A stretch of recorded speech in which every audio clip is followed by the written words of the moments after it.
All right, everyone, welcome into episode 124 of Two Countries, Two Americas, All Sports, the only sports broadcast that talks about both Brazilian and American sports. I'm Nicolette, as always, from Chattanooga, Tennessee, United States, joined as always by Gus Tomazeli in Americana, Sao Paulo, Brazil, and additionally joined today from Indiana, the Hoosier State, Jason Wyrick. Guys, how are we doing on this Wednesday evening here on April 3rd, 2024? I'm doing good watching two soccer games. Palmeiras losing 1-0. São Lourenço in the first game of Libertadores for the green team of the city of São Paulo, but they're playing with reserves because they have the state championship final on Sunday, so not a big deal. And Inter Miami, I guess their VAR goal checking for the goal of Monterrey for the quarterfinals of CONCACAF Champions Cup, and the goals confirmed 1-1 down in Miami, Florida. Inter Miami, Messi-less. Absolutely. I have it on the Monterey game as well. Jason, what is up? I had to assess some damage today. I came down to my apartment just outside of Louisville, and thankfully no damage here, but there was about 15 seconds away by car.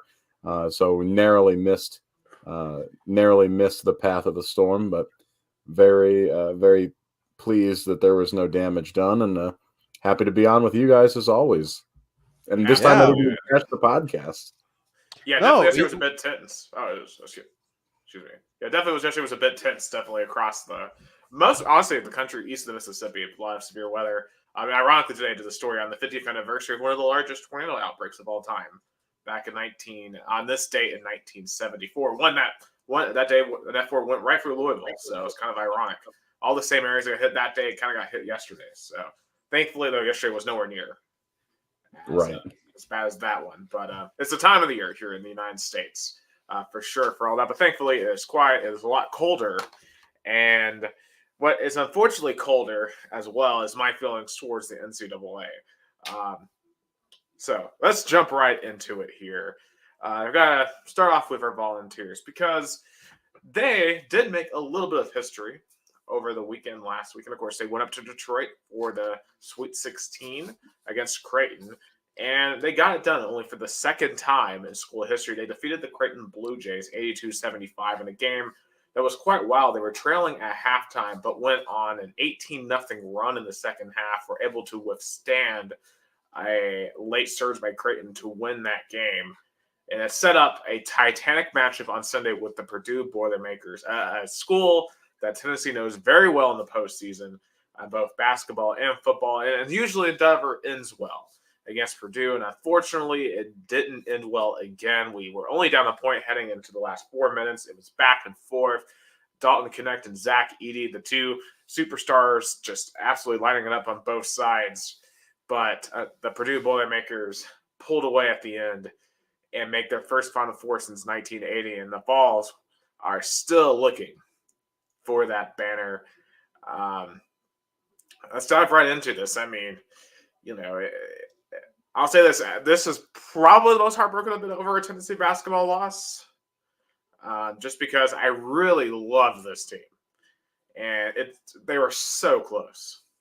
So just painfully close to the Final Four. Yeah, I feel like this team had a lot of heart, especially, with Dalton Connect. He definitely should be in the MVP vote. Can you guys see me? You are frozen. We can hear you, but we cannot see you. Hold on, I'll be right back. Yeah, well, while he fixes that, Jason, I mean, I definitely agree where he was going with that in terms of they had a lot of heart, and we definitely didn't lose this game for lack of effort.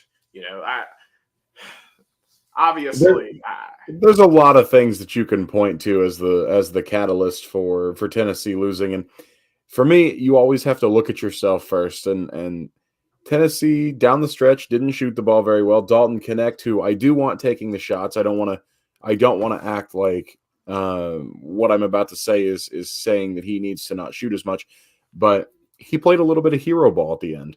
He was forcing up jump shots, and I would like to see him make a pass first, space the floor a little bit, and get an open look. I still want the ball in his hands, but get an open look. Don't try to do too much.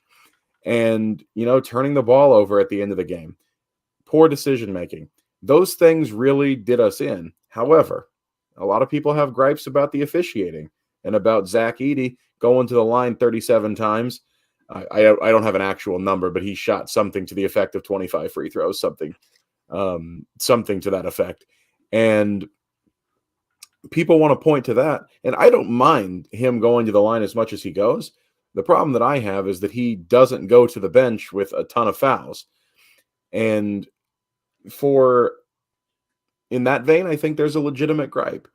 However, you shouldn't allow it to be put into the hands of the referees, and you have to be able to hit your shots at the end. And unfortunately, I think Dalton Knecht tried to play a little bit of hero ball. Does that mean that he played poorly? Absolutely not. He was still the best player on the court for Tennessee. And, with that said, it's on him to space the floor, move the ball around, and get an open look.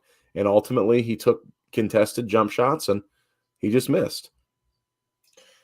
Yeah, I mean, to me, I think, when you look at why we lost, there's one player in particular I'm not happy with, and it's Jonas Aidoo. Jonas Aidoo got big boyed on Sunday, and this is something I've been concerned about with him throughout the season. Anytime we have lost, it's only because we get dominated down low because Jonas Aidoo just isn't playing well. And, there's a reason why he only played 10 minutes on Sunday.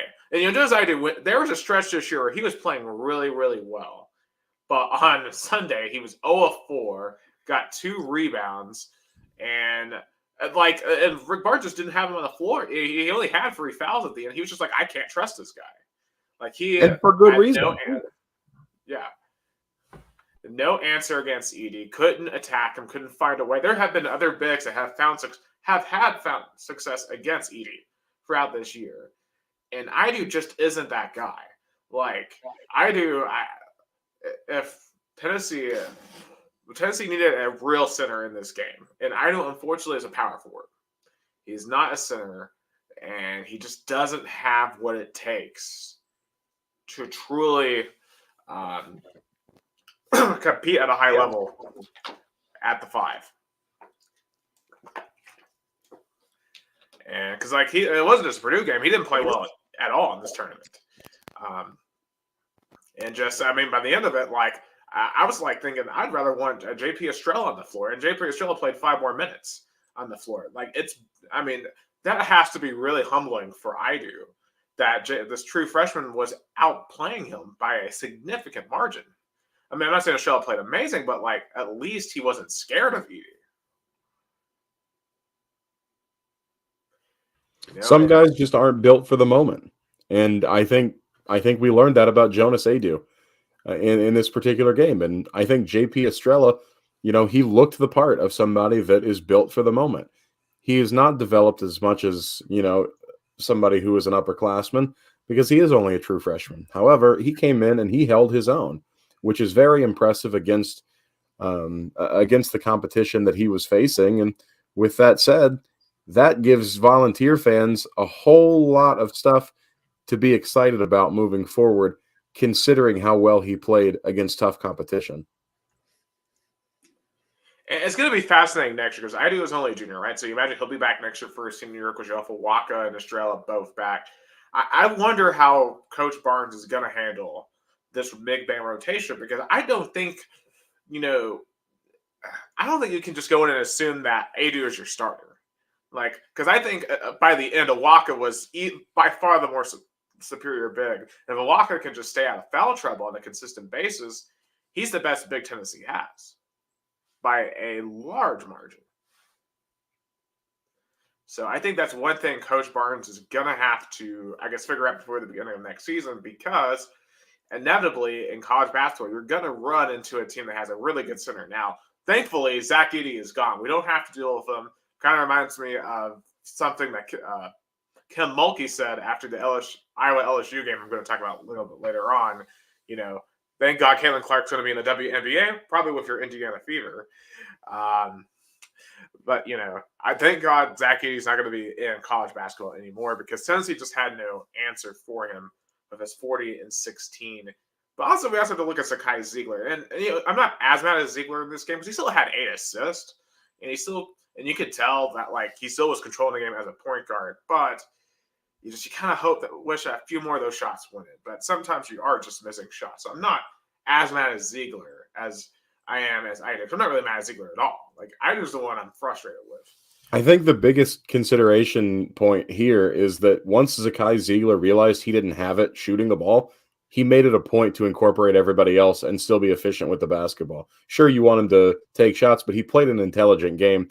And sometimes you just have to do that. And to his credit, he did. And I think that's a tremendous sign of somebody who is mature as a point guard. And I think it's going to be great to have him back next year. Absolutely. But I guess I want to circle back around to your point on Connect. And I get where you're saying that we should have included more people. Josiah Jordan-James, he shot great on Friday night. He had 17 against Creighton. He was 3 of 4 on Sunday. And I'm not saying that I don't want Dalton Connect shooting the basketball, but you've got to pass the ball around and create a good look instead of just chucking up a prayer that's contested. And that's inevitably what happened at the end of the game. The final 3 or 4 shots Dalton Connect took were all contested, and they were bad shots. I want it in his hands, but you've got to pass it around a little bit first. I don't care if you burn 4 or 5 seconds to get a better shot. I get what you're saying, Jason. It's like what we talked a lot about it, Nick, during the season. You don't want to be too much Dalton Connect dependent on it, especially in big games like that. I'll say this, though. I'll be honest, just for me, from a personal standpoint, and I get what you're saying. I'm I don't want anyone else shooting this ball but Connect by the last 3 to 4 minutes of that game. And I agree. I agree with that, but you can't touch it. He shoots. You can't. I agree with that, but you can't be shooting it as soon as you touch it. That's all I'm asking, and that's what happened at the end of the game. That's true, and obviously Connect as he goes into his NBA career. I don't think he'll be in a number 1 superstar role in the NBA, I would imagine. But, if he ends up being that type of guy in the NBA, that's something that you'll have to learn is when you can. Because, not even Jordan took every shot at the end. Not Bird didn't take every shot at the end, Right. And I appreciate what he's trying to do, but he has to be a little bit more patient. And that's okay. It's a learning curve. But you got to be a little bit more patient, in my view, at least. And it seems to me like you guys agree with me on that. But, again, I agree that I want him taking the shot. I don't want anybody else taking those shots, but I want them to be good shots if we can get them. And we never even tried. Right. And I'll say what's really frustrating is we did, I think, what we needed to do to win that game in terms of defensively. Purdue only shot 3 of 15 from 3. And that, to me, that was a big deal. I didn't want any of their guards going nuts, and they did. Fletcher Lawyer, he had 14, but that's not crazy. That's a lot less than 27. None of their other guards. Braden Smith only had 9 points in this game. But at the end of the day, when you have literally no one else scoring outside of Dalton Connect, and Zach Edey is just dominating, then that was a difference. And unfortunately, their best player was able to did what he needed to do in that last 4 minutes versus our best player. And that's really humbling. And really, I think the statement moment was when he blocked Connect's shot. And that's when I think all the air just left the team at that point in time. So it's deflating, but I will still say this. I still, all things considered, this is still, I would say, the best team in school history. They tied to make it the furthest. They were regular season champions, consistently in the top 10 from wire to wire all year, and arguably had the best single scorer in school history. We can argue whether or not he's the best player in school history. But, because if we compare this team to the 2019 team, because those are easily the 2 best Rick Barnes teams. The one that had Grant and Admiral. I will say, I think this team was much more solid defensively than that team. And, at the end of the day, I would trust the ball in the hands more of Dalton Connect than I did with Grant or Averill back in 2019. I don't know how y'all feel about comparing those two teams. Mm, I feel that comparing those two teams is kind of unfair because it's different characters, it's different mentality. I'm not saying one is better than the other, but what I feel like what is so and is and look how Tennessee fans went and greeted when the players arrive in Knox. This team has so much greeting, has so much intensity, but in the end, it fell short. So, but I'll still think this team was better. It's just they didn't have their best night and they couldn't guard Purdue's best player. And what's frustrating, and Jason did allude to the refereeing, and it's been beaten to death at this point with Purdue and Zach Edey. I can't understand why he never gets called for any fouls. But regardless of that, we still had a shot to win this game if we just made a couple of more shots, and we just weren't able to. So, You can't allow the referees to dictate the outcome of the game, and inevitably, Tennessee did just that. You can complain all you want, and I certainly have done my fair share of complaining about the officiating, but at the end of the day, you have to make those shots. I want the unequivocal reason Tennessee lost to be the hero ball at the end, not taking care of the basketball at the end, not playing smart, rather than the foul disparity. But with that said, even with the foul disparity, we had an opportunity to win the game and just didn't. But circling back really quickly to your 2019 team comparison, I think this team was better. I think it was more well-rounded. Even with Dalton Knecht doing all the scoring, Grant and Admiral were great. But when you look at that starting five, it was those guys, and then Jordan Bone was decent, but you don't really have much else. Whereas this team, you had several different guys who on different nights could contribute. And you had, Dalton Knecht was the best player on the floor, but Zakai Ziegler could take over. Tobe Awaka could take over. Jonas Adu, when he's having a good night, can take over. All these different guys have an opportunity to do well. And I think this team was more well-rounded, and I think that's why this team did better overall, despite, I think, the 2019 team being more talented on the backs of Grant and Admiral. Yeah, I mean, I'll say to me the biggest reason why we lost is getting dominated inside. Just no answer. Like I'm like you're not going to win that battle against Zach Edey, but you got to at least do something comparatively to him, and we just had nothing inside. And short of calling Tanya Harding's boyfriend, there really isn't anything to do if the referees aren't calling the fouls on Zach Edey. And Tennessee has to shoot the lights out to do that. And to credit this team, they did for the first 35 minutes of the game. Yeah. Also, it's a score update. Monterey just scored against. What a beautiful goal, by the way. Beautiful. Yeah, so 2-1 there. So it looks like Miami's going to go down as they are down a man at the moment. And Aaron in the comments says that we needed DJ Burns. Honestly, yeah. Well, okay, yeah. Like this DJ Burns, obviously, yes.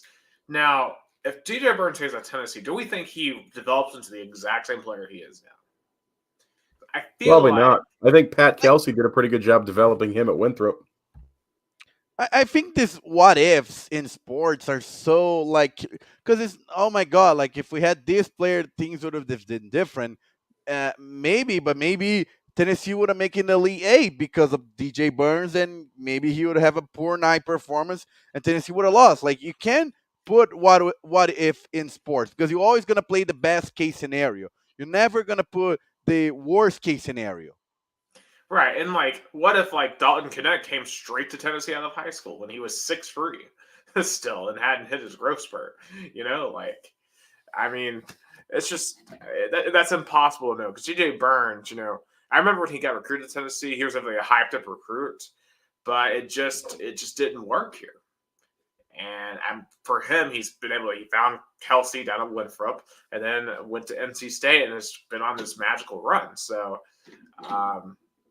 Yeah, and I want to get to him in a minute. But before we get to the rest of them in a minute, I do want to just circle back around and kind of wrap up the VOLS here. Because we talked about the season. Two things I want to ask about some of our departing players here. Where would y'all rank Dalton Connect in terms of all-time VOLS? I mean, he only had one season here, but I think it's the best single individual season in school history. But considering he was only here 1 year. Right. I think that's the exact differentiation you have to make. I think it's the best season ever, but when you compare it as a career, I don't think you can put him above guys like Bernard King, above even guys like Admiral. I think, Admiral and Grant both had better careers than Dalton Connect. But I do think it was the best single season of any Tennessee Volunteers player ever. And now, Gus, I don't know how you feel about that, but I'm definitely with Nick on that one. I think it's the best single season, but I'm not sure I can put him over guys that had longer careers at Tennessee just because he didn't spend that long here.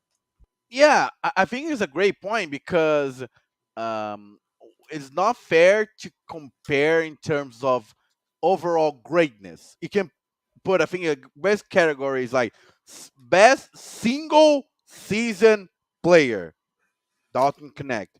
But best overall player is hard because he only was one season.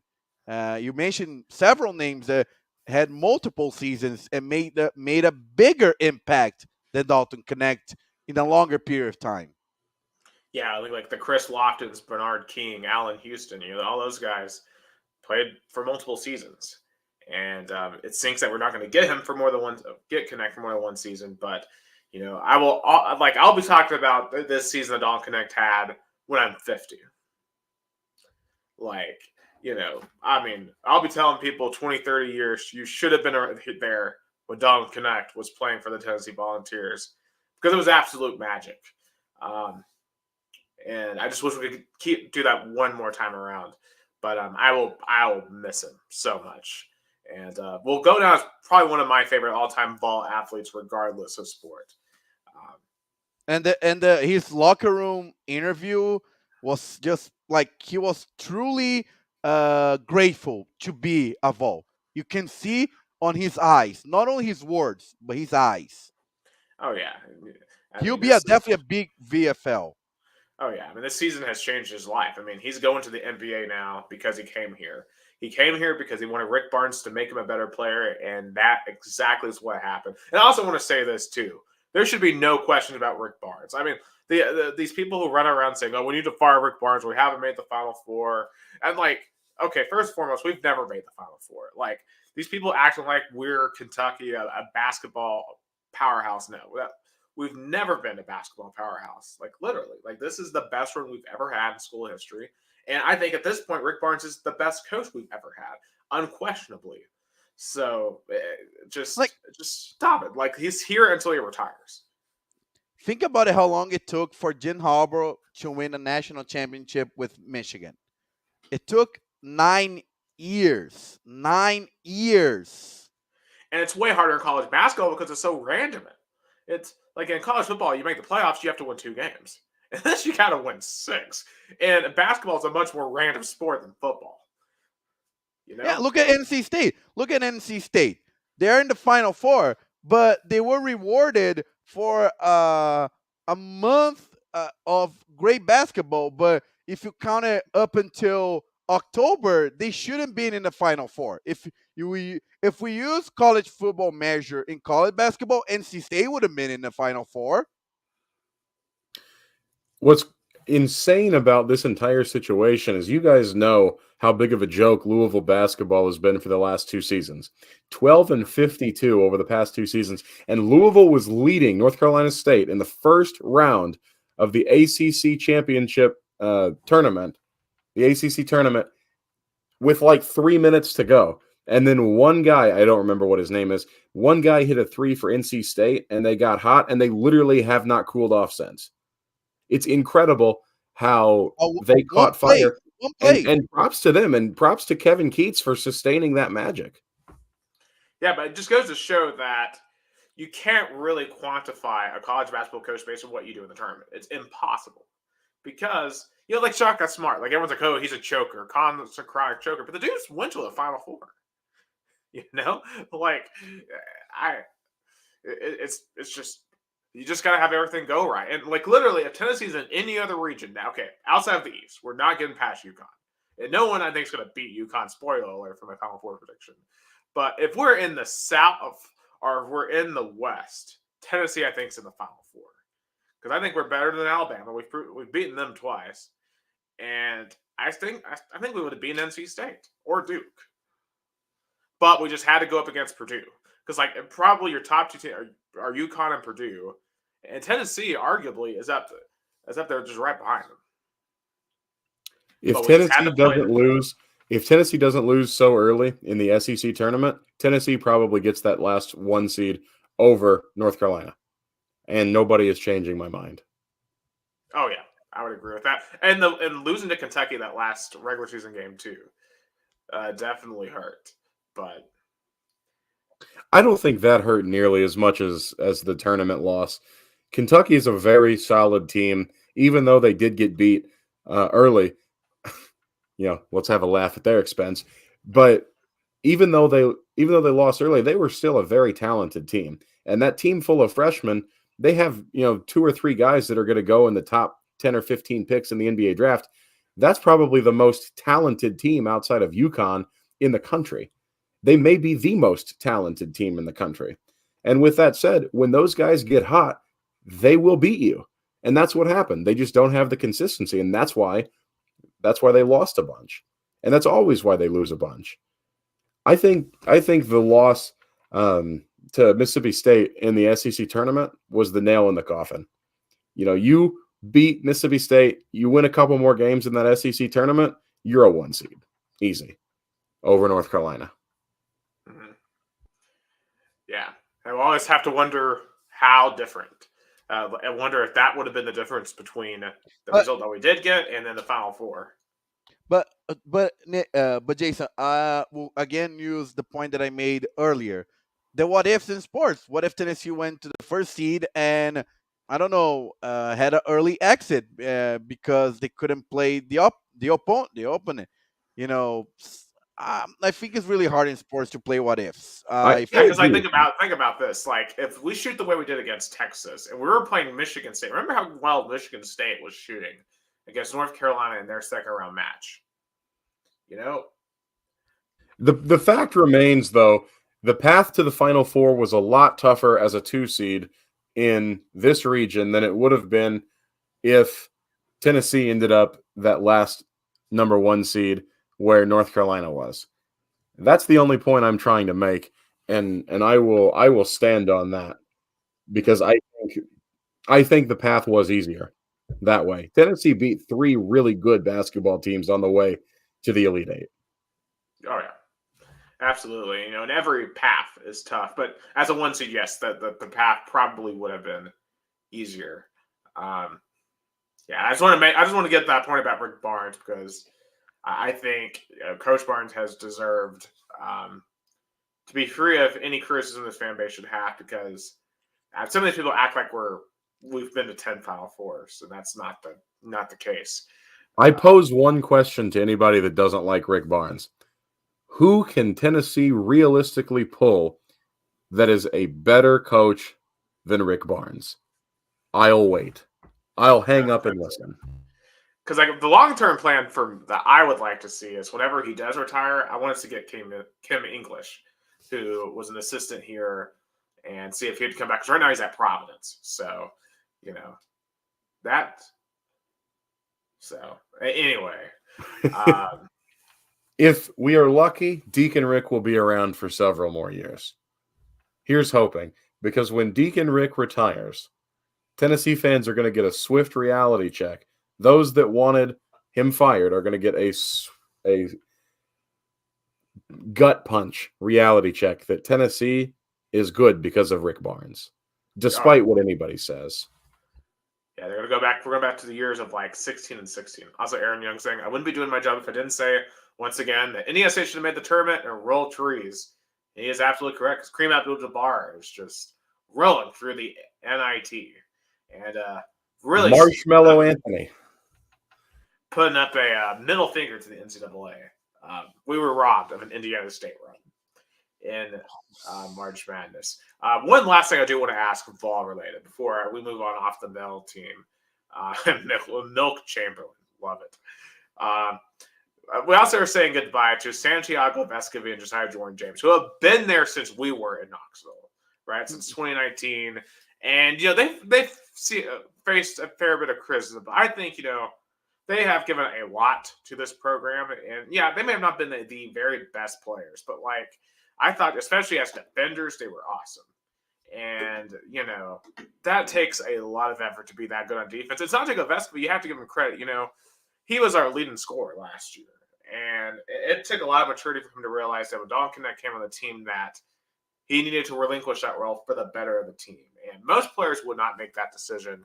And I think, that both of them should always be well revered and respected by this fan base because they really helped to build Tennessee up into this next round. Because remember, when they came in, it was right after Grand Admiral had left.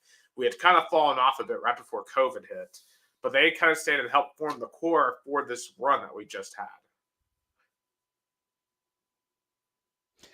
Yeah, it showed a lot of character from them to understand how how Dalton Connect, uh, progressively, like by the end of the regular season, was the go-to player, and did they have any problem with that? They supported him, so that shows how great of teammates they were, and was so funny to see Josiah James last press conference because I remember when I asked him in 2020 after the Oregon State first round exit about that elimination, and he was like, "Nobody else is more disappointed than I am," and he really understood that loss, and I bet he fought his hardest to get at least a Final Four for the Vols, and he came up short. And Palmeiras just scored a really beautiful free kick goal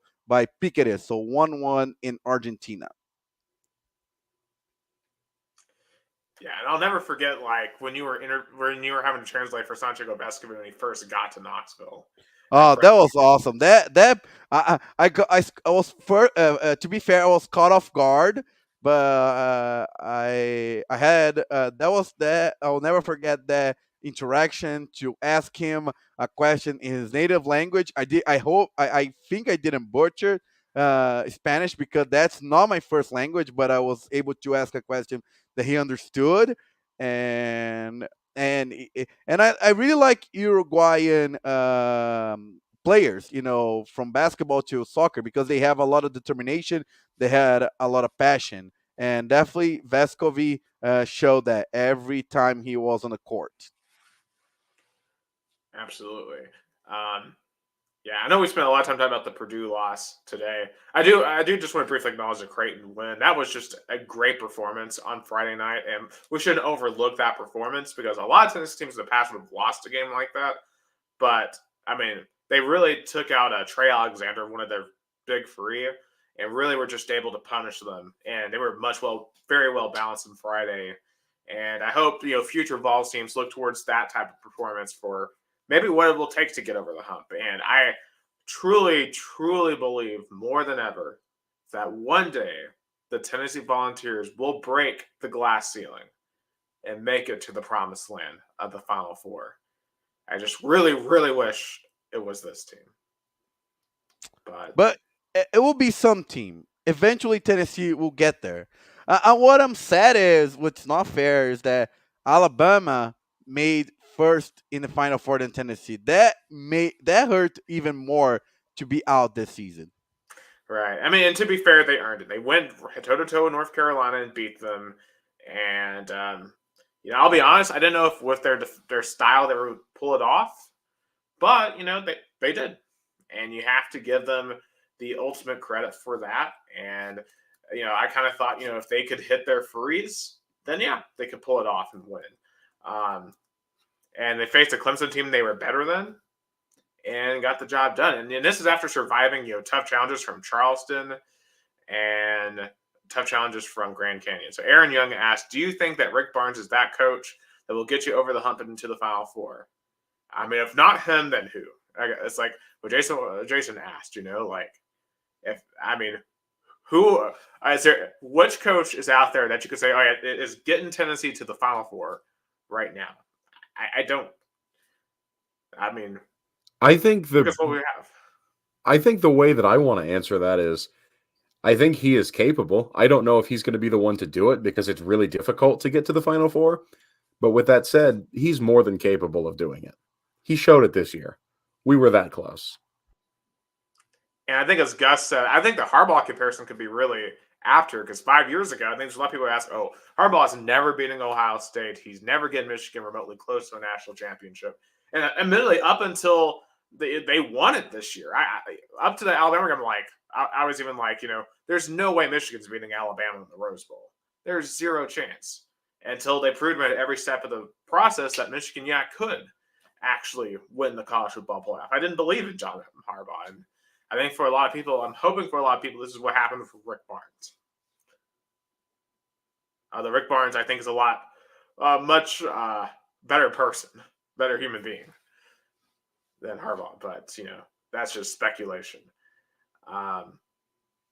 Additionally, you have UConn in the Final Four. That no surprise. But the way they did it, though, 30-0 run to Illinois.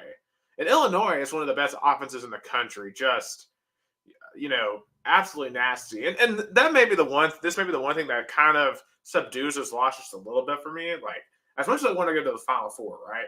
Like, if we would have been us versus NC State, I think that we'd have a really good shot of winning that game to move on to a national title. But again, I'm kind of glad I don't have to watch us play UConn because UConn, it doesn't look like anyone's beating UConn. I mean, they're just rolling. Like, I think UConn's the most complete team I've seen in several years. Yeah. Since probably Villanova 2018, I would say. But even then, they didn't dominate quite like this UConn team did, getting to this point. Yeah. It's just insane. Because I watched the Illinois team play in Tennessee earlier this year in person, and I was very impressed with that team. I was shocked to see what UConn did to them. And also, as Aaron has alluded to, his favorite player in the tournament, Escalade, as he likes to say, DJ Burns and the Wolfpack. And of course, we've talked about them a bit, how miraculous this run is. But at the expense of Duke makes it so much funnier. And granted, I'll be honest, I didn't really watch this game. I was too really heartbroken over the Vols to really pay that much attention to this game. I went back and watched a bit of it later, but Duke just falling apart at the end. They couldn't score at all. And once again, it goes to my overall thesis about John Shire and Duke. They are a soft program. A soft program that isn't going to win until they find a way to get tough. I'm surprised that Filipowski was able to walk after just being mauled by the fan on the court. Yeah, I know. Very, very surprised that he was able to play the next game, and very surprised he was able to do all that. So, in any case, he somehow is still alive. Congratulations to him. But he's not going to the Final Four. But the Final Four is UConn, Alabama, Purdue, and NC State. All right, first semifinal, Connecticut, Alabama. What does Alabama even have to do here to even think about an upset? We got a double-digit line here. They got to hope and pray that UConn doesn't show up to the game. Honestly, that's it. That is what they have to do. Yeah, I think for Bama, obviously, you have to be super proud that you made it there. But unless they hit an ungodly amount of threes in this game, and that might be the only chance. And granted, the way they play, they're going to shoot a crazy amount of threes, but they're going to have to hit a lot to win here. And I just don't think they're going to. I think UConn wins by double digits. Yeah, UConn clearly is. I think it's going to be UConn, Purdue at the end. Yeah, Alabama, and NC State, great runs, but I don't think they have the overall roster to compete with UConn and Purdue. Granted, I'll say this: Escalade DJ Burns, does he have anything for Zach Edey? Does he have anything for it? Absolutely, unequivocally, 100% yes. And here's why. Zach Edey is not effective outside of the paint. That's why he camped there for 10 and 12 seconds at a time every offensive possession. Now, on defense, when he is down low, he's really effective. The thing that makes DJ Burns effective against him is not only does he have size. Now, granted, it's not the same type of size. DJ Burns is 7 foot, over 300 pounds. Zach Edey is lanky, but he's also 7'4". DJ Burns has the footwork and the ball handling of a point guard in the body of a bigger Shaq. That is intimidating. And when Zach Edey is not as nimble as DJ Burns, I think Zach Edey is going to get embarrassed. Now, with that said, DJ Burns is not going to be able to defend. DJ Burns is not going to be able to defend Zach Edey. Zach Edey's going to back him down, and he's going to get his. He's going to, do his hook shots and everything. But with that said, DJ Burns is going to just go around him. He's going to make him look stupid. Taking him out mid-range, even to the perimeter, and just dribbling around him. As long as the foul disparity is not like it was against Tennessee, I think DJ Burns can outplay Zach Edey in this game. I think he is the one type of player that can make Zach Edey look stupid. And frankly, I'm hoping that it happens. I am hoping it happens too. Spencer says, Perdon's only game plan is to give it to Canada's famous child predator. If you know, you know on that one. That's all I'll say on that. Just look it up on Twitter, boys and girls. But in any case, I really hope NC State wins. I hope anyone but Purdue wins the national championship. I will. This may be blasphemous. I would root for Alabama to win over Purdue. It's funny you mentioned that because in the Alabama versus Clemson game, for the first time in my life, I rooted for Clemson. I did. I'm not proud of it, but that was Hitler versus Stalin, as it were. Right. I mean, the thing about obviously, I don't really have any animosity towards Clemson. I mean, we beat them in football, so. Oh, I do. That's a story for another time. And it was funny to see them matching up in a playoff game in basketball because they had much. They had a lot. They had their big rivalry by the end of the decade in college football. They play in a national championship in 2016. They play, I think, in the semis in 2019, I believe. But at the end of the day, Alabama got the best in basketball. Yeah, and two teams we should talk about here before we move off the men. North Carolina. I mean, some of their shot decisions down the stretch against Alabama just made zero sense. Like, the ball was not in the hands of the players it needed to be in the hands of. And it just they always kept the door open. We didn't want to happen with Tennessee. Yeah, pretty much. I mean, it's just nuts. You have RJ Davis, and the ball was not in his hands. Just really strange there by Hubert Davis. And then Arizona. I mean, can we call Arizona PVU, the Pokemon Village? PVU! I mean, dude, Caleb Love, man. I mean, this dude is signing a contract in Taiwan tomorrow. 5 of 18 against Clemson. I would wait a little bit to sign a contract of any kind with Taiwan, especially because of the things that happen in terms of natural disasters. I mean, they'll rebuild fast as Taiwan. I mean, they're built to deal with stuff like that. I mean, obviously, we're thinking about everyone in Taiwan, but the Caleb Love was not very good. Let's just put it that much. All I know is Louisville made his top 3 twice, and he was supposed to come to Louisville twice, and can't blame him for not coming the second time. Nobody, Kenny Payne scammed kids into playing for him. But the first time, he probably should have come to Louisville to play for Chris Mack, but kind of glad he didn't. Yeah. Arizona definitely not feeling the love. A lot of their fans want Tommy Lloyd gone. Of course, Arizona's a team that, they have those blue blood type expectations, Final Four type expectations. So, they're not exactly happy in the desert out there with Tommy Lloyd at the moment. But in any case, I thought those two teams were interesting. Is there anything else in the men's tournament that we haven't that y'all would want to bring up? Because Marquette, they just fell victim to the NC State thing. Illinois, I would say, was a good game, but yeah, I think that's that. So I guess we're all going with consensus that we think UConn's going to win the tournament. yeah. Yeah, UConn beats Purdue, but one thing I think UConn beats North Carolina State. But one thing I pointed out to you guys is that one thing you have to definitely talk about how much of unclass Zach Edey was with Rick Barnes on his post game. Oh my! I forgot. How can we not talk about that? Because we had DJ Burns. That's why you didn't get recruited. Next. Yeah. And I'm going to say that if Zach Edey ever watches this, you better keep my coach's name out of your mouth moving forward. Thank you. One last thing. Should we put what he said, or we don't? Absolutely. Welcome, Pat Kelsey. That's all I have to say. We've already got 3 transfer commits. The entire team went to the transfer portal. The entire team.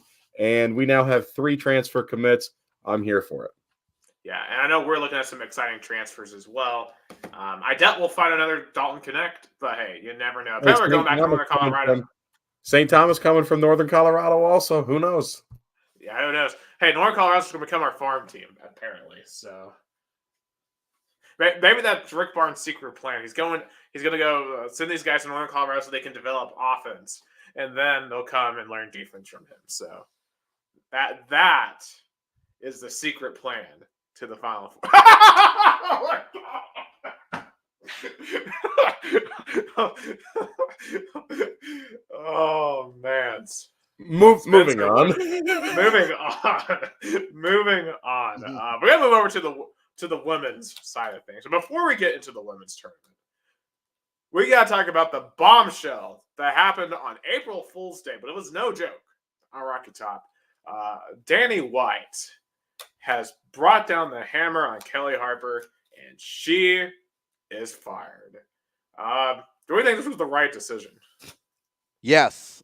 I've been telling you guys for a long time that this season I felt was very similar to Holy Warlick's last season as the VOLS. The team fell inept and it wasn't connecting. But before I continue, I want to give a big shout out to Claudio Brito, my good friend. Even though he played for União Barbarense, my big rival, I'm a friend of him. And good evening, my friend. Boo that club. Yeah. Oh boy. Yeah, he is a big rival of mine. It's like if you had a friend that played for Clemson. So, but hey, I've got a friend that graduated from Clemson. Shout out to Eli White. So love him to death. Yeah. But a great friend of mine here in Brazil. And Spencer Young say go Iowa. Definitely got Iowa. But back to Kelly Harper, as I was saying, I felt her trajectory was very similar to Holly Warlick. She was brought up because of the pet symmetry. She was a big player when Pat was coaching. She did a good job. I think as a Missouri State, I believe she was a coach before Tennessee, but she couldn't recruit in a higher level. And in the end, Tennessee didn't have different results than, like I said, even worse results than Holly Warlick brought when she came. Yeah, if you look at the future recruiting classes, after we lose Rakea Jackson, who was great in the tournament this year, who was going to be the star player on this team? We really didn't have anybody that you could look at and say, yes, that's an exciting future for Lady Vol basketball. The recruiting under Kelly Harper just was unacceptable for Lady Vol standards. Lady Vol should be one of the top recruiting classes year in and year out. and nowhere even close to that. And that results in some of the performances. You can't get blown up by MTSU. You can't be unranked for the majority of the year. Yes, I know they made a surge at the end, got up to the 6th. But the thing I think that really ended Kelly Harper was the ending of the South Carolina SEC tournament game. I mean, leaving the Brazilian girl, I can't remember her name, but like why Camila Cardozo. Yeah, leaving her wide open like that with a second left. Just a microcosm of the Kelly Harper era. And he said it's a lot like Wyrick. I mean, they're always going to be legendary volunteers, but they're just not the right coaches. It's like how Philip Fulmer wasn't the right AD. Legendary vol, just not right for that role. And I'm glad that Danny White has the guts to make this move. I think I think the number one thing you have to remember about Kelly Harper is the job she did was commendable, and it gets the job done just about anywhere else in the country. This is not a slight to Kelly Harper. She's just not cut out to be a top coach, and that's okay. And props to Danny White for noticing that this is not going to work at the level that the Tennessee Lady Vols deserve to be working at, and wanting to aim higher. This is nothing against Kelly Harper. I like Kelly. I think she's a good coach, and she's going to do very, very well somewhere else. But when you have to fill the shoes of the greatest coach of all time, you've got to produce results. And Kelly Harper is a good but not great coach. And essentially that's what it came down to. Yeah, it's the difference between the men's and the women's, right? Because we're talking about, can the men's Vols ever get above the Final Four? When it comes to the women's, I expect them to compete for the Final Four. And 100%. Exactly right. And that's how we know we're a blue blood. Because I expect them. Now, who do you want? Who do you guys want as the next head coach of the Lady Vols? That's a question I would love to But discuss.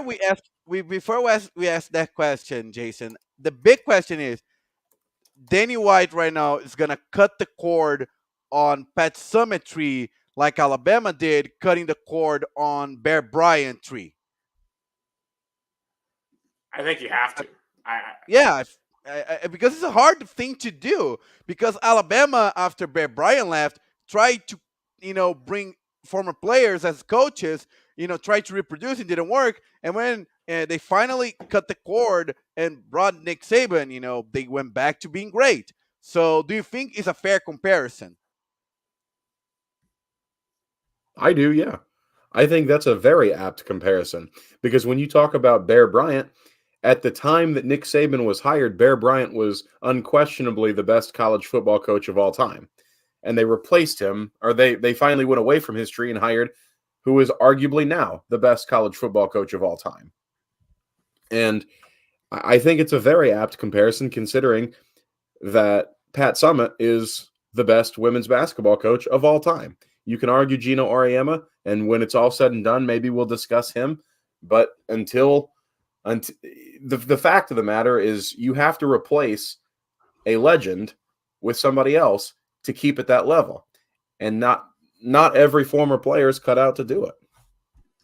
And I think, too, we also have to acknowledge women's basketball is a way different place now than it was when Pat was on her reign. Like, there are so many more competitive teams now than there used to be. Like, the quality of play has gone up. We're going to get to this LSU-Iowa game, but, oh, my goodness, like, I couldn't have even imagined a game like that being played 15 years ago in women's college basketball. And think about it. Alabama took 1, 2, 3, 4, 5, 6, 7, 8 coaches, run through 8 coaches to being back and being great. So it might take a while for the Lady Vols to be back at that level that Pat Summitt made. And that's hard for fans because they were used to a lot of, and we guys know, Lady Vols fans tend to be the elderly, they tend the majority. So they are used to the level of, Final Four, national championships. And that's not the case anymore. They're going to have to be patient. Well, here's the thing. I want to get some excitement back. I mean, look at Iowa's crowds. Iowa's crowds have been incredible all season, both at home and on the road. There are other places around this country that are genuinely excited about their women's basketball teams. Knoxville has not been one of those places now for a while. And we can easily beat. I mean, the Women's Basketball Hall of Fame was literally on my morning drive every single day for 4 years in Knoxville. There's a reason why it's in Knoxville. Knoxville should care about women's basketball more than any city in this country. And all it takes is the right coach. And the Lady Vols have the resources to pull, theoretically, anybody that they want. Now, obviously, that's, basketball is not played on paper, and the hiring process is not, well, I guess it is on paper, but you know what I'm saying. And so when you look at, in theory, it's easier than in reality. Right, there are a lot of factors that come into it, but in a vacuum, Tennessee is a better place to play than just about anywhere else in the country in women's basketball. In a vacuum. Oh, absolutely. So, coaching candidates. Who's on our hot boards? If you're swinging for the fences, you got to swing for Becky Hammon, number one. The head coach of the Las Vegas Aces. She is a former San Antonio Spurs assistant under Greg Popovich. I think she is a hell of a coach. I think she has to be number one or number two. And then I think you have to back the Brinks truck up to Dawn Staley's house and try to pry her out of Columbia, South Carolina. Do I think it'll happen? No. I think realistically, Becky Hammon is much more suited to make that jump. But even then, I'm not sure she does it either, considering that the WNBA is starting to become relevant after innumerable years of irrelevancy. And with that said, I mean, she's making $1 million a year right now. But with Caitlin Clark and Angel Reese coming to the league, and those are going to be two of the most visible superstars that league has ever had. So I think Tennessee can offer more money, and I think should offer more money than she's getting with the Las Vegas Aces. But in terms of realistic coaching candidates, you look, all right, Jeff Walz at Louisville, probably not leaving. He laughed at Kentucky for even approaching him. He already turned down Tennessee once. Molly Miller, Grand Canyon. I think Molly Miller is a great potential candidate, and she is somebody who is an up-and-coming candidate who is, talked about at Kentucky, being talked about at Virginia Tech. And now that their coach has gone off to Kentucky, which that's a whole other story. But what you got, Gus? No, I was going to make a joke that, speaking of Kentucky, Coach Calipari is enjoying some NBA tonight in Phoenix as the Suns is up by 8 against the Cavaliers. Yeah, since he's a G League coach, so of course he's enjoying the NBA because he doesn't really care about college basketball that much, clearly. Now, my biggest problem with what Danny White has done here is not firing Kelly Harper. I think that is the correct move. And again, it's nothing against Kelly Harper. I think she's going to do great somewhere else. Look at Virginia Tech as a place she could go to potentially do well. The problem that I have is if you know you're firing her, why do you wait and let Kenny Brooks go to Lexington? Kenny Brooks, the outgoing coach at Virginia Tech, had Virginia Tech ranked, had them doing very well, and now he has gone off to Lexington to coach the University of Kentucky. All for what? Cutting the buyout in half? I get that, but you're going to end up paying more trying to hire the right coach rather than just going after somebody and biting that bullet once. Yeah, I wonder if he had had any conversations. Because it would surprise me if he had never had a conversation up until April the 1st. And if that were the case, then that is kind of malpractice on Danny White's part. And it's kind of similar. It would be a similar situation to what we saw with Louisville and Josh Hurd. Because we talked about it last week how if you know you're firing Kenny Payne all year, why would you wait until the offseason to start those conversations? I would hope that Danny White did not make the same mistake, and he doesn't strike me as someone who would, considering how good of a job he has done as our athletic director. Yeah, Danny White's done a great job, but this is the first time I've really questioned him. And look how Danny White came to Knoxville. I think he's in the most challenging time in athletics history. Because the football department is the number one, sport in the athletics department. And football was a mess. So she had to fix the big house, and now he's trying to rebuild the surrounding, that matters. He is improving the stadiums. He kept Tony Vitello.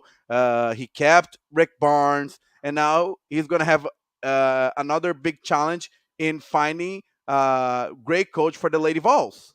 And you also have to wonder too if Kenny Brooks, Uncle, I don't know if they've had any conversations or not, but there's a chance that like he may have not want to come to Lady Vols. I mean, there's a lot of people who don't want that top tier pressure. Like we talked about Dusty May with potentially the Michigan Louisville dynamic, where maybe he didn't want to be at a basketball school.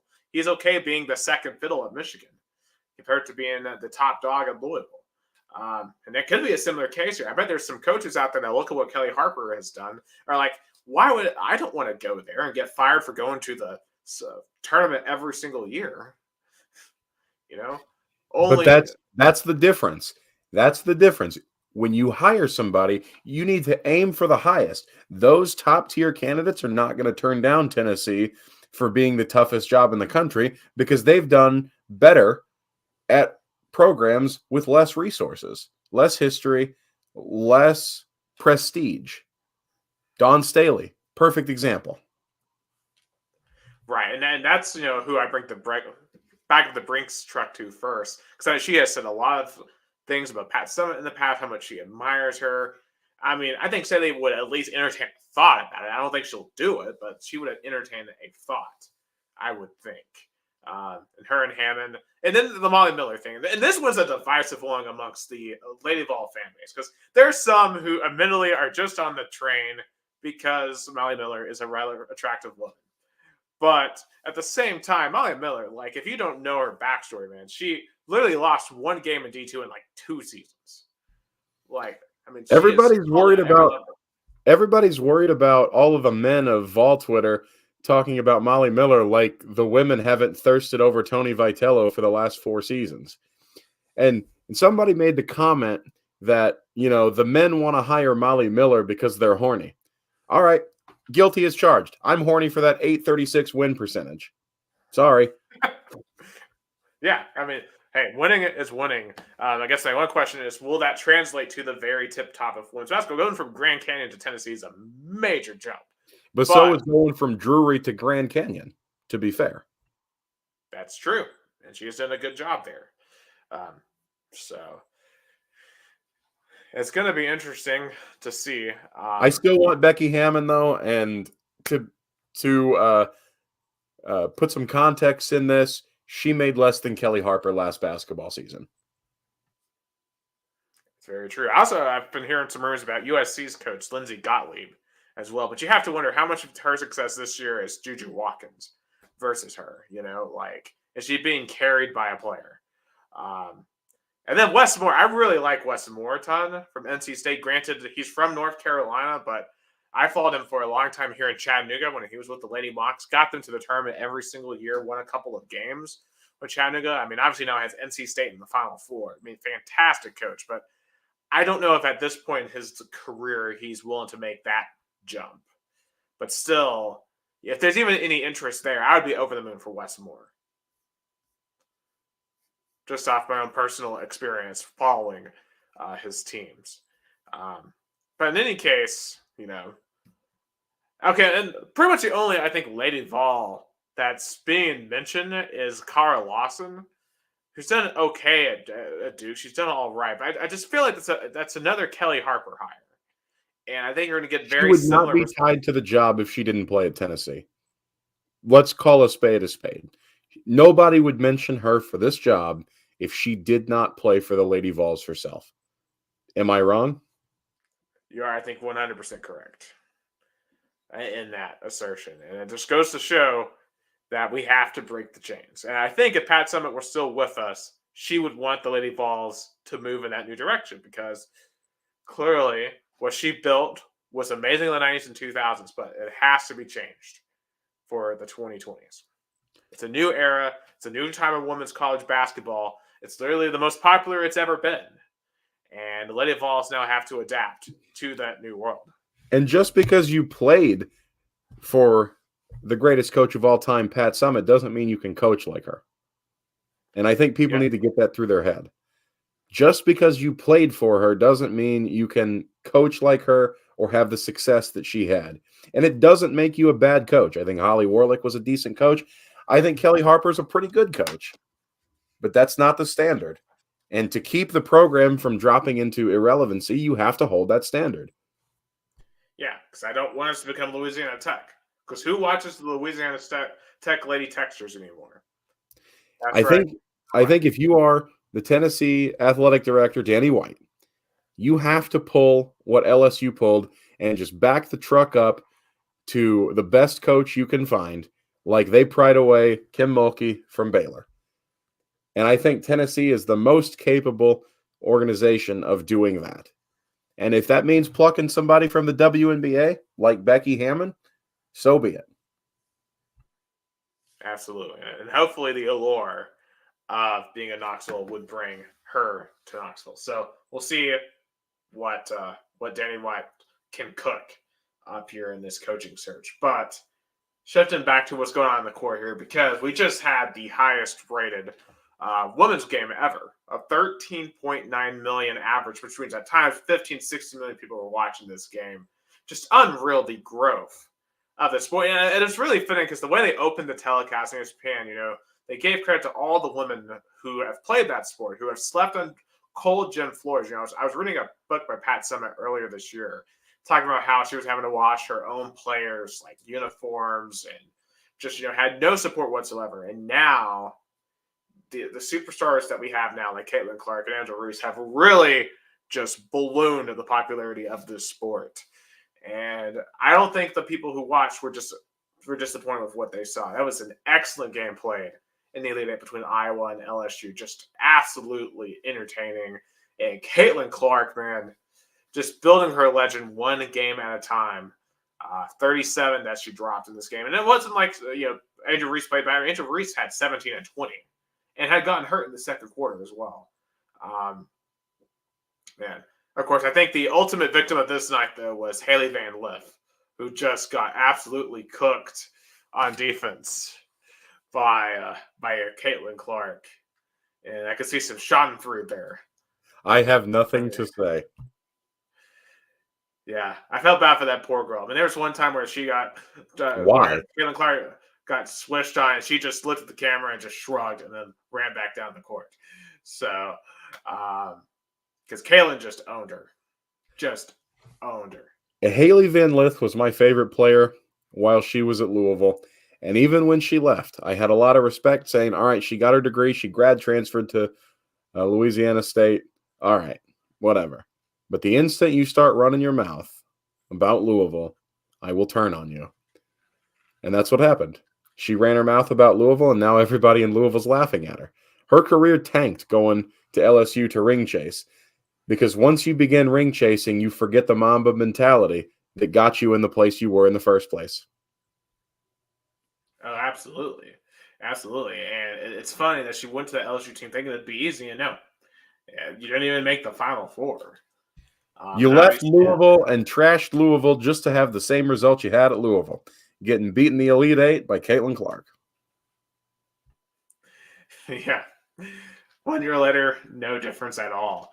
And it's just an LSU, man, just a chaotic weekend for them. Obviously, they barely got by UCLA in the Sweet 16 in a great game, lose in the Elite Eight, and of course, this long-awaited article about Kim Mulkey dropped as well. Now, granted, I don't think it really lived up to the expectations a lot of people had, because people were assuming there would be some crazy bombshell, and well, Kim basically just confirmed everything we already thought we knew about Kim Mulkey, right? Like, very demanding, kind of demanding, a jerk, has some questionable views, but there's nothing in there, I think, that we didn't know about Kim Mulkey.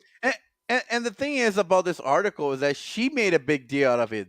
So that's why everybody was interested about it. If she was like, I don't care what this article has to say, I know what I do brings a great LSU to the promised land. I didn't do anything wrong. Everybody would be like, okay, let's see what you got, Washington Post. And then everybody would be like, oh, as you point out, Nick, this article just point out what everybody knew. Oh, of course, of course. And there's just so many like rumors and stuff that we'll never have answers to when it comes to Kim Mulkey, and that was definitely not answered by this New York Times reporter. I still think probably the worst thing she did was not say anything in support of her former player who was held in a Russian prison for no reason. That to me rubbed me the wrong way more than anything else. I mean, regardless of what you think about her decision to go over to Russia to play, I mean, you know, But let's not act like that is uncommon. WNBA players have been going to Russia specifically to play for as long as I can remember during the off season because they don't make enough stateside and they make more over there. But in order to keep them from just playing over there full time, they say, yeah, you can do that in the off season because the WNBA, executives knew that they would just lose their players full time to leagues like they have in Russia. That's not uncommon. Yeah, and I think the question is moving forward. We saw the momentum that Iowa LSU and just that this whole Caitlin Clark phenomenon has had. And the question is for the WNBA, how do you capitalize on this? How? Because the WNBA has not been relevant at all in American sports culture. It's regularly been a laughing stock. People make fun of the WNBA and say, "Oh, it's low scoring, not fun to watch. No one goes to the games." Because I'll be real. I haven't watched that much WNBA. I mean, no one else watches that much WNBA, from what I know. I mean, how does the WNBA take advantage of Caitlin Clark and Angel Reese and all these players coming?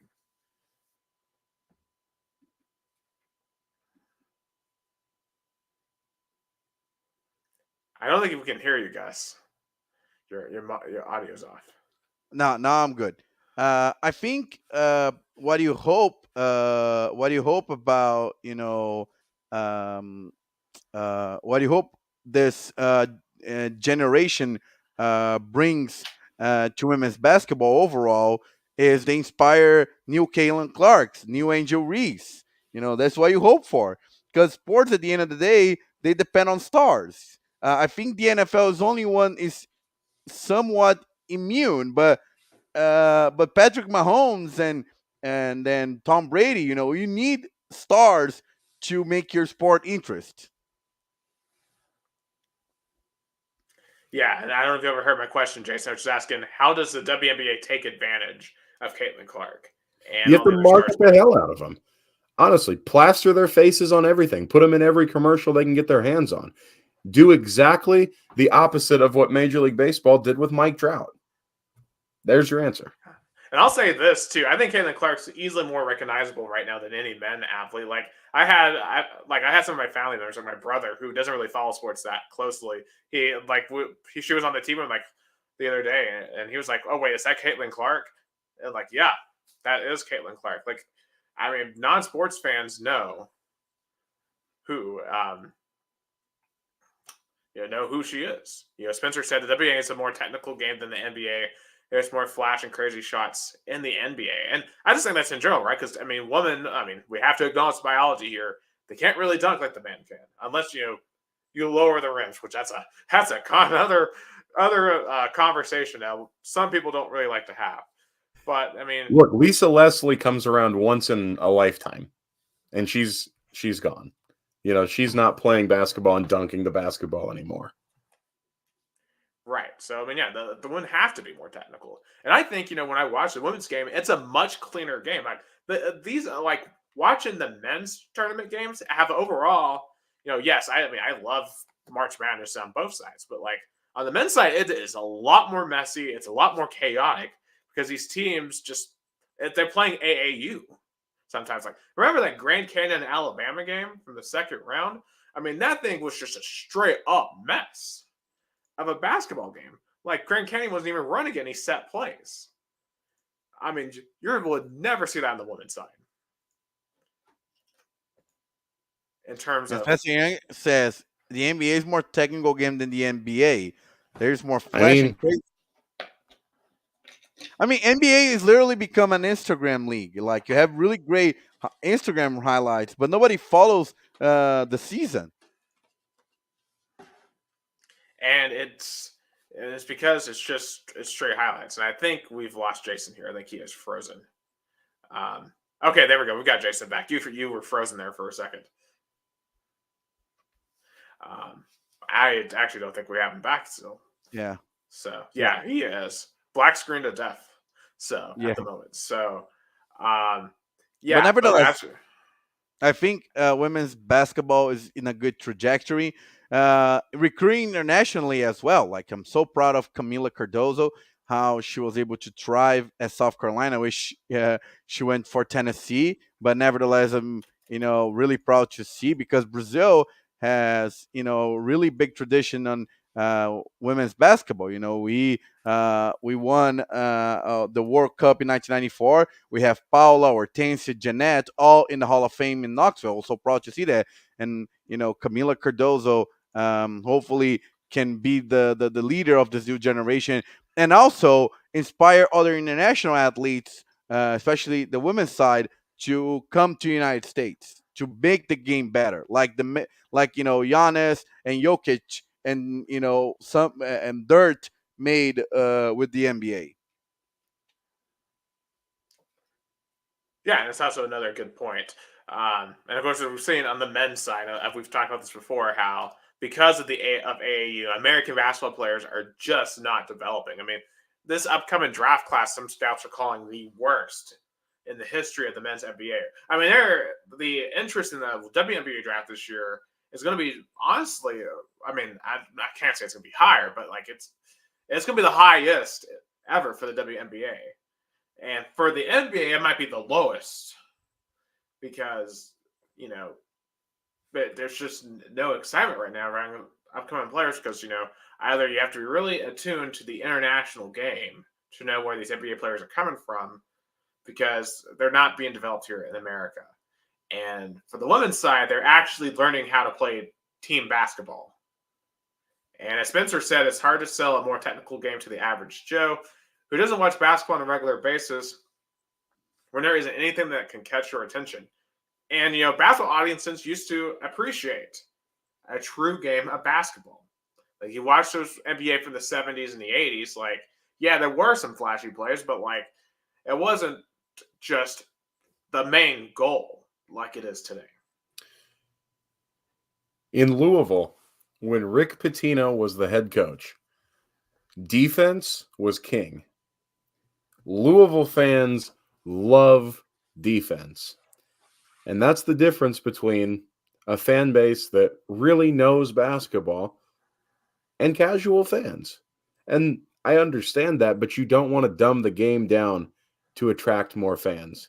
You want to have the game be exciting, sure, but you don't want to dumb the game down. And unfortunately, that's exactly what's happened. And, to your point, through AAU, because all these guys are trying to be YouTube highlight heroes. And then when they do that and they get recruited and they show up on campus and are terrible, Seventh Woods comes to mind. Yeah, that's he's a YouTube bust. And he is a microcosm of this entire generation of basketball players coming from America. Yeah, like I think of like Chase Adams, like incredible mixtape at like 12 years old. Have you ever heard of him in college or pro basketball? No. And like I tried to think of some of these other names too, because like I could go through a whole highlight list. Is like when you go to the Ball Is Life mixtapes. I mean, there's just so many guys on here. Like Mikey Williams, 2021. Who is that? I mean, there's Trevin Duvall, America's next best point guard from 2015. Who is that? I encourage anybody, go look up Seventh Woods highlights on YouTube. That kid was supposed to be the truth. All right. And he was, I think he was a 4-star recruit. And he played in college from 2016 to 2022, playing at North Carolina, South Carolina, and Morgan State. And now he plays in Cork in Ireland because he's not good. He is a YouTube bust, and he is a microcosm of exactly why AAU basketball is killing the fundamentals of the American basketball player. Absolutely. I just wonder what it's going to take. Go ahead. And I think at the end of the day, the NBA is gonna start. They're already kind of, they're gonna even do like baseball does, and they're gonna, maybe do some more recruiting internationally, even set camps in Europe, maybe in the South America, and trying to find even more international players, because like, screw AAU, screw one and done college basketball. We're gonna make our league good. We don't care about like the Premier League. The NBA is gonna do like the Premier League does. We're gonna find the best basketball players in the world. We're gonna make our league good, and we don't care about domestic basketball. We don't care about one and done college basketball. We don't care about AAU. And at the end of the day, worry about, for example, USA basketball in the Olympics and FIBA World Cup. What is gonna be like the team in 10, 15 years? Because the NBA is gonna be like, we're gonna be the Premier League of basketball. We're going to get the best players in the world, and we're going to make a really good league. And our domestic basketball, we don't care. And that's what they tried with the G League Ignite team, which is shutting down. The problem is you cannot make that work financially. And ideally, Gus, that's what they would do, is they would just create academies and do this European style. But unfortunately, in America, college basketball is king. You're never going to be able to compete with March Madness. And the way that it's set up right now, the way that the league is set up, where you have to be 19, the so-called one and done rule, this is perfect for the NBA, because these guys become super marketable in the tournament, and you can just ride that coattail straight to the bank.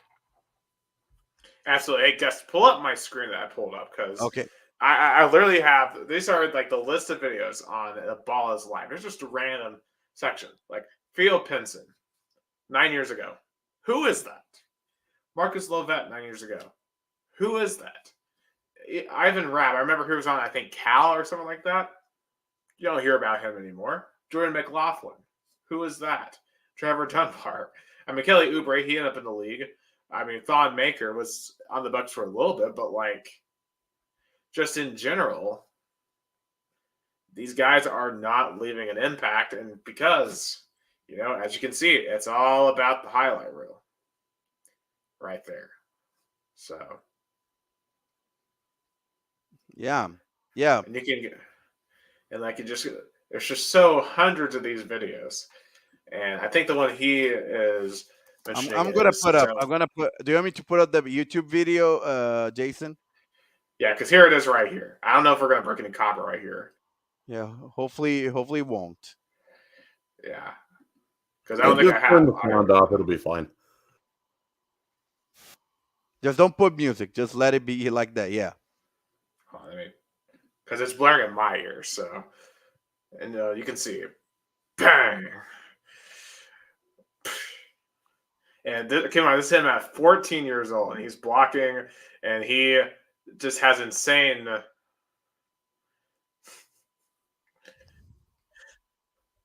But like, as I said, this didn't translate. But when the athleticism that you're playing against and the competition is subpar, like it is at the high school level, because it's very watered down, guys can get away with playing crap basketball because they're better athletes than everybody else. That doesn't work at college, and it definitely doesn't work in the pros anywhere. And that's what AAU, that's what AAU teaches. And that's the thing about on the women's side, like, I mean, there's definitely athletic disparity, but it's not like that. Like, I think no matter how good a female player grows up being, like, they have to learn how to actually be good, to actually get up there. And that's why right now these women players in college are much more technically sound than their male counterparts. Even I know they can't dunk like their male counterparts can, but it doesn't necessarily mean the males are playing better basketball. So, in any case, I know we got sidetracked severely, but do want to mention here, South Carolina made the Final Four. But hey, that's the whole point of a podcast, right? is to go down rabbit holes. Look, man, this is still more on topic than the Diener show. Shout out to Drew Diener, the ESPN show that I was on. We went off the rails every single day, multiple times. Absolutely. It's really good just to really dive into the current state of basketball. Because I feel like at March Madness, I always think about, because last year to me was like one of the worst March Madnesses ever, just because it was just the quality was terrible. And I honestly think the quality of basketball this year has improved significantly on the men's side. And the women's side, it's still, I think, very good. South Carolina, they made the Final Four again. They're still undefeated. No surprise. But they did get a really tough they got some tough challenges there in the Sweet 16 and Elite 8. But they survived. They are in NC State. I shouted out Les Moore earlier. They're obviously playing very good basketball right now. And then, don't look now, but the dreaded Gino Auriemma and UConn Huskies have found their way back to the Final Four. So, how insane is it that two schools have both their teams in the Final Four? Yeah. I guess Connecticut is the basketball school, the basketball state, I think. So, Jason, I guess you want to make your final point. I appreciate you coming in. But so, what are your thoughts on the women's Final Four? I think it's destiny. Iowa wins. I think that Caitlin Clark probably drops 30 in both rounds, and it's just destiny. And I think one of the toughest games they were going to have to play was against LSU.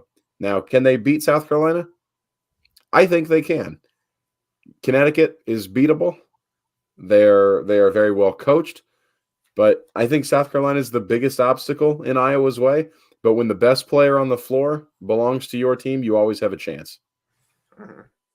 Absolutely. I'm excited for Iowa UConn too, because Paige Beckers, I think a lot of people have forgotten how good she is, because she was player of the year freshman, but she had some injuries and people kind of forgot about her. And Caitlin Clark and Angela Reese are still in all the spotlight. And also, I do want to mention, I forget who said it earlier, can we talk about Angela Reese playing the victim after getting beat, even though she's done nothing but run her mouth? Which is you can't have it both ways. Emmanuel Acho said it best this morning. I forget exactly what he said, but he alluded to, you can't be about that, then complain when people clown you for being about that when you lose. And he had it right. And I like Angel Reese, but that's dumb. You got to run your mouth more. If you lose, you got to run your mouth more and come back hungrier the next time. Oh, of course. And she's coming off a national championship herself last year, so as I think as someone could put it best, they had Caitlin Clark and we didn't, and that was the story of that Iowa LSU game. But anyway, back to my point on Connecticut, though. Paige Beckers, people I think have forgotten about her, and she's definitely not Caitlin Clark, but she is still really, really good. I think she's going to put up a fight against Caitlin Clark, but I do think Clark is going to find a way to get Iowa past UConn for that epic Iowa-South Carolina rematch. And I'm flying high with the Hawkeyes. It's destiny. Caitlin Clark is going to go down as the greatest single women's college basketball player ever with a national championship. I think she finally wins the title that she truly earned. It's going to be fantastic. But I guess, Jason, we appreciate you hopping in. As always, you're always welcome here on our Two Countries, Two Americas All Sports podcast. Thank you guys so much for having me. As always, go Cards, go Vols, and I'll see y'all next time. Absolutely, Jason. Thank you so much for joining in. Joining us from always up in Indiana, our dear friend Jason Wyrick. Some other quick notes here, non-basketball. Well, this has to be the most dominated discussion by basketball I think we've ever had on this show. Oh yeah, for sure. Oh, for sure. But hey, it's that time of the year here. So a quick college football note here. Nico threw an under-yard touchdown pass at spring practice to Mike Matthews. Just saw that note the other day. Very exciting. I did also see on the VOLS on PFF, they were talking about the most valuable returners at each position across the country. And they named James Pierce the most valuable edge defender edge rusher returning. And they say that James Pierce has a shot, in their view, as the number 1 overall pick in next year's draft. Just the more I read, the more I hear, the more excited I get for football season for the VOLS. So it's going to be a long 5 months until we get to play some football. But Oh yeah, I think definitely this Vols football team is going to be exciting to watch, and next week already is the spring game. It's going to be a little bit different this year. I believe it's going to be not at full capacity. All the tickets are sold out, but they're going to be a lot of fun in the Vol Village. But it's going to be interesting to see what this players showcase in spring game. Oh yeah, they're still doing upgrades to Neyland. I can't wait to see what the stadium looks like when it's completely done. Well, it's already fun. Like you could actually use your phone in Neyland last year, which was absolutely phenomenal because they have Wi-Fi now around the entire stadium. It is great to have. They're doing a great job making the fan experience better. Baseballs, we have to give them a little bit of a shout. They got absolutely trounced on Friday. Lost 16-2 to Georgia, but they came back and won the series. And I think that's super important to see. You know, there's been a lot of criticism of this team over the past few weeks, but, you know, they get absolutely hammered. Worst loss in the Tony V era at home. I think by far Friday, but to come back and win the series is super impressive. And it just further tells me that this team is going to be fine when they get to the tournament.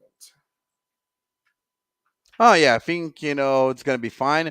I think in baseball, to have a big one game loss, I don't think it defines. For example, if they lost the series at home to Georgia with 2 games without runs, then it would be like, oh. But as you point out perfectly, you had one bad game, but you won the series, so you came out on top. Oh, absolutely.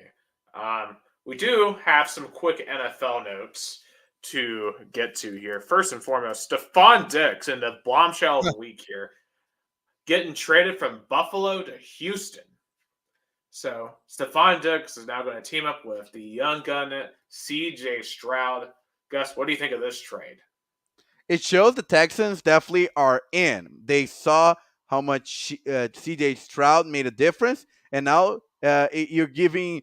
It's like the recipe when you have a rookie contract quarterback that really proved he can be another level. You give him. You give him guns. You give him. Players that he can throw to. Absolutely. So now he has Stephon Diggs, Tank Dell, and Nico Collins. That is a scary wide receiver core. And remember, Dalton Schultz, too, is his tight end. The AFC South is cooked, I think, for a minute here. Because the Texans are by far the best team. And for the Bills, it was a lot of, I believe, locker room chemistry. Yeah, I think, honestly, Stephon Diggs has become a cancer to the team. Because clearly Diggs was fighting with people on Twitter the other day. Some social media user had said that Stephon Diggs wasn't essential to Josh Allen's success, and Diggs directly questioned the fans, asking, "Are you sure about that?" So clearly, I think he had fallen off with the Buffalo fan base. Oh yeah, definitely. He for him was good, but also there wasn't any chemistry between Diggs and Bill's fan base and even players. Yeah, so I think it's the best move for all involved. We'll have to see how all that works out. And in an unfortunate note here, Rashee Rice was involved in a car crash. Apparently, I guess he was driving really fast on a Dallas highway, and for some reason, just caused a 6-car pileup, and then ran from the scene. So he got arrested for it and is now apologizing for it. He is very fortunate that he didn't kill someone like Henry Ruggs did. Oh yeah, it's car crashes are really careless, and as you said, Thank God there was nobody, no fatalities, but still, Mhm. it's not a good situation. As someone who literally was in one last week, I get that 100%. Um, you know, it's the careless actions by others can really put others in a very precarious spot. So I'm glad he didn't hurt or kill anyone. So in any case, that's just some quick NFL notes. Baseball has begun to, I feel like, extremely low fanfare. It feels like no one's talking about Major League Baseball right now. Yeah, there was a little Before. bit buzz of Shohei Ohtani first game in Los Angeles because his true debut was in Asia, but you know, and the Dodgers already leading the NL West, and right now they're even playing against their rival, the Giants, winning 3-1 in the bottom of the fourth inning. But what a good start by the New York Yankees, sweeping the Houston Astros in Minute Maid Park. I mean, it gives optimism to Yankee fans. Good debut by Juan Soto. Of course, it's very early. It's only been 7 games out of 152. So of course, there's a lot of road to be followed. But what scares me the most is my New York Mets. 0-4. Because you can say, oh, how about the Marlins? But the Marlins are in a perpetual rebuild. They sometimes get to the wild card, but the Mets are supposed to be good. And Steve Cohen threw a lot of money and to make the New York Mets a relevant team. And so far, none of that has been shown. What a disappointing start. I know they start their season on the road, being swept by the Milwaukee, and also they had 2 games postponed against Detroit. So they're gonna try to uh, start the series today, Tuesday. But still, being swept by Milwaukee, and lose 5-0 to Detroit. Not a good start for the Mets. Yeah, of course, my Atlanta Braves are off to an okay start. They won the series in Philadelphia. Hopefully, that's a harbinger of things to come later on in the year if we have to play those lunatics from Philadelphia in October.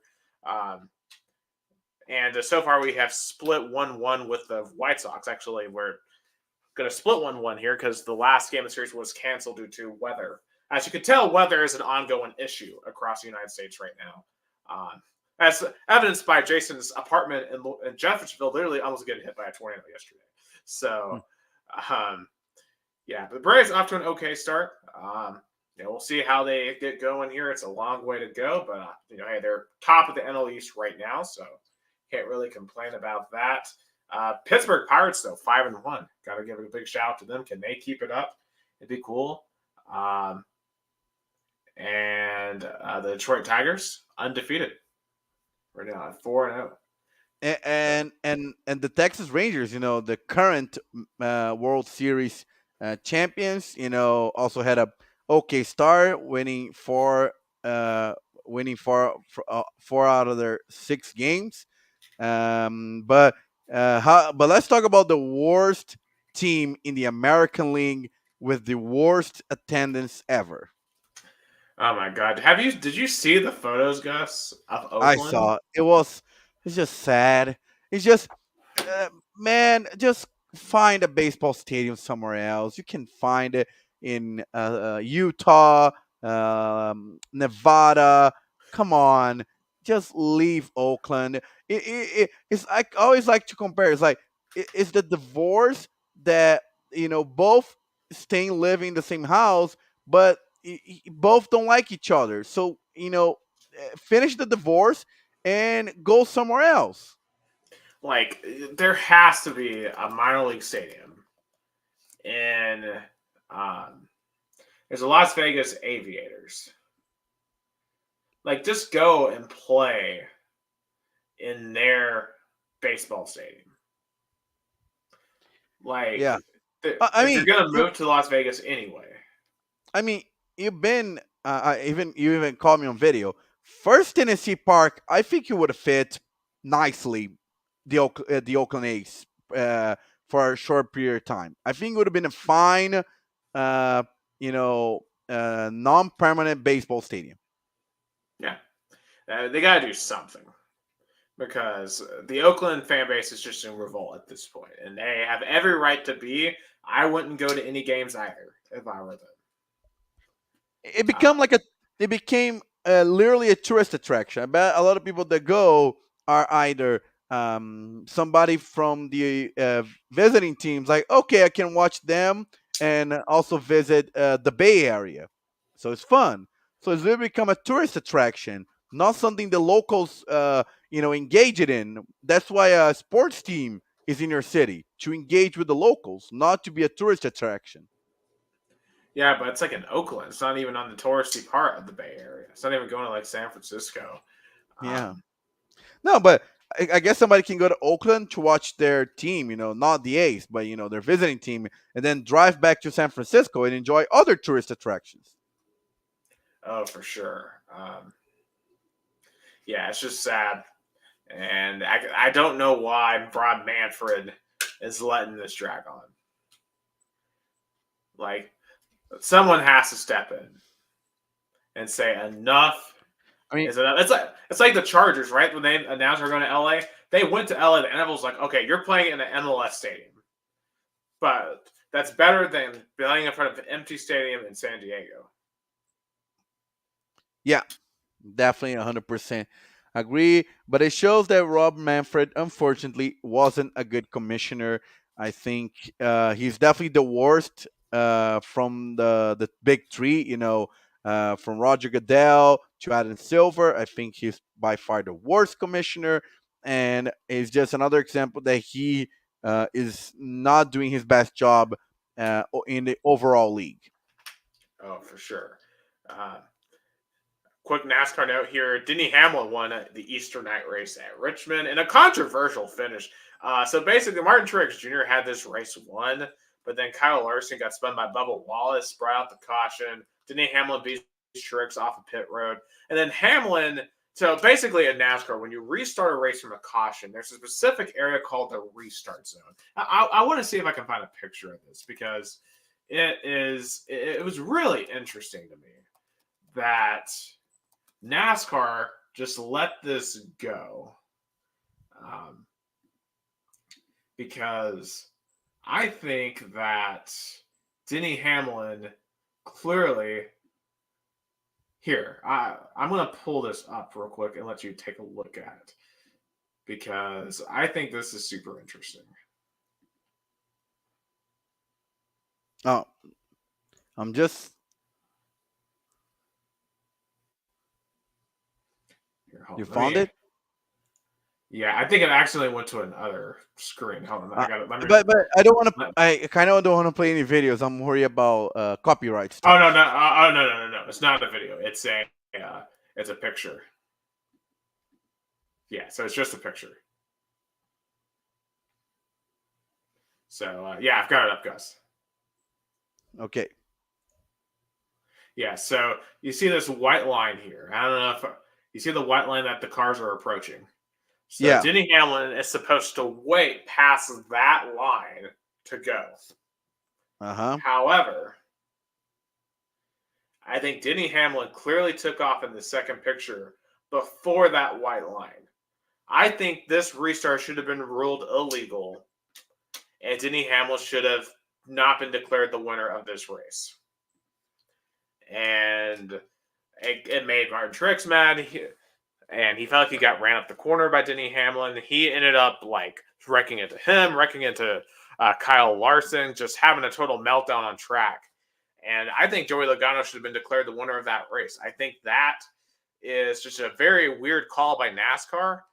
A week after they called a lot of drivers off track limits at the Circuit of the Americas, a road course. Super inconsistent call there by NASCAR, frankly. So really, really weird officiating. And it goes to show that every sport has weird officiating, even NASCAR. So he wins, but I don't think he deserved to win.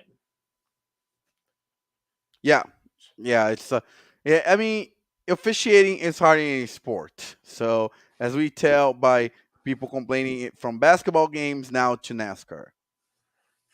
Absolutely. But Gus, what updates do you have from Brazil? Because I know Rio Branco is now about to do some of their own dancing. Oh yeah, we made the playoffs. We made the playoffs from to second straight year. 4 out of the 5 years we made to the quarterfinals, but it's time to face another time the curse of the quarterfinals, the curse of Elite Eight. Because Rio Branco, in their 110-year history, never advanced to the Elite Eight when the tournament itself had a quarterfinals. Because Rio Branco was promoted, had 3 promotions: 1990, 2009, and 2012. But all those 3 times, it was a group stage, and then you go straight to the finals or semifinals. But there was no quarterfinals, and Rio Branco were eliminated 10 times, 0-10 in quarterfinal matches. So Rio Branco fans are hopeful this year is the year to break the curse, to finally made it to the semis and finally leave the fourth division. Well, and the team is ready. Of course, we have some injuries, some doubts, but the team is ready, and I'm confident we're gonna make because Rio Branco plays the first leg at home this Saturday in Décio Vita Stadium, and then the second leg, the decisive leg, on the road. And Rio Branco has to win at least one game to advance. If there are like 2 ties or Rio Branco wins 1-0 and Taquaritinga 1-0, Rio Branco's out. So Rio Branco has to win one game at least. And they have to win by a margin better than the other. Like Rio Branco has to like 2-0 at first game, and then they can lose 1-0 in the second game. Yeah, and it really sucks they weren't able to get that top 4 seed to avoid this situation. Yeah, but it came down to, for example, the Jabaquara home game where the Jabaquara arrived 30 minutes before the game and won. And it came out the point that we lost in Santa Barbara on the goalkeeper blunder. So, yeah, we think Rio Branco had a team to be in the top 4, but those 2 matches killed those chances. But at the end, we made the playoffs. We are the underdogs, and I like that because sometimes the underdogs prevail, and Rio Branco might have a chance to play the semifinals at home because the points keep being adding up, and also like for example, I said last week in the Paulista in the Sao Paulo State Championship second division, the 5 through 8 advanced, eliminating the top 4. So if that happens again, Rio Branco plays their decisive game to promotion at home. But hopefully the fans showed up. Rio Branco has had the best crowd in the last week of the regular season, so hopefully probably you're gonna be like 1,700 to 2,000 fans at Décio Vita Stadium. State Championship First Division Finals. In Rio, Flamengo is the virtual champions, beating 3-0 fourth division nationally, Nova Iguaçu. Flamengo now is the champion. But the big question with Flamengo right now is Gabriel Barbosa, known as Gabigol, because he was suspended by the doping by the doping agency because he refused to take a doping test after a game and was very rude to the officials who are conducting the procedures. So he got the suspension. He's trying to appeal, but definitely, and he's in the last year of his contract with Flamengo, and Flamengo still hasn't shown any interest to renew it with the or accept the proposal Gabigol made. So, and right now, with all that suspension, literally there's no talks about renewing the contract. So it's gonna be interesting development where Gabigol goes, if he stays in Flamengo or he goes somewhere else, and also if he's gonna get suspended or not, and if he is, how long it's gonna be at. Speaking of Flamengo, they debut in Libertadores, tying 1-1 on the road versus Millonarios, Fluminense, the current Libertadores champions, also tied 1-1 on the road. Palmeiras also tied 1-1 on the road versus San Lorenzo. Palmeiras is going to play another state championship final, and the script repeats as like in 2022 and 2023. Palmeiras lost the first leg, now against Santos 1-0. But as we know, Palmeiras always came out strong in the second leg, especially they play in the home field. So it's going to be interesting to see if Santos, because for Santos, this title is way more important for Palmeiras. And I think you can agree on that because Santos is in the second division. And that's it that season. And fans are not going to celebrate winning the second division championship. You're happy you're back in first division, but it's not something to be proud of. But winning the state championship, it is because you're beating one of your big rivals. Yeah, I mean, it's like if Tennessee got demoted to the SoCon and like we win the SoCon in football, like, yeah, you should. Yeah, like literally the comparison, like if there was some like relegation for Tennessee to SoCon, like, and then Tennessee ran through SoCon and wins the conference and back to the SEC. Okay, like it's good that you were able to come back, but you're not proud of it. You're not gonna be like putting banners or like you're like, hey, I'm done. I never want to be back here again. Like I'm back. But state championships, like you play against your big rivals. There's a lot of history on that. So for Santos, is more valuable than Palmeiras. But Palmeiras won the three-peat, 2022, 2023, 2024. They are like, focused on that. Abel Ferreira even like rest some key players in the Libertadores game tonight. But I think Santos going to win. I think Santos going to find a way to, tie the game, and Santos going to win their first title since 2016. I think so as well. Clearly, they have so much to play for here in this particular tournament. And it sounds like they're throwing everything they can at it. Yeah, that's true. Yeah, and I think but just to finish up, there's some rumors that Neymar, speaking of Santos, want to be back at Santos. He was at the state championship final on Sunday. It was greeted by the fans, and when he was asked about if he's coming back to Santos, he replied, "I'll leave to destiny, but I'm very happy. I was very happy here, and I love the fans here." So he opened the possibility. What a fallout for Neymar, though. Like, yeah. But I can see where he's going through because Robinho did the same thing. Like Robinho came back to Santos in 2010 after not being good at Manchester City, rebuilt his career, went back to Milan.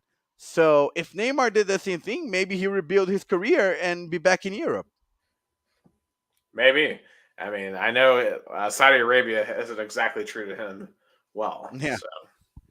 Even though his team Al Hilal has the record of consecutive wins. I think now it's like 30 consecutive wins in soccer. Well, when you're paying that much for soccer players, you should win 30 straight in a row. Yeah, that's true. But I guess that's it.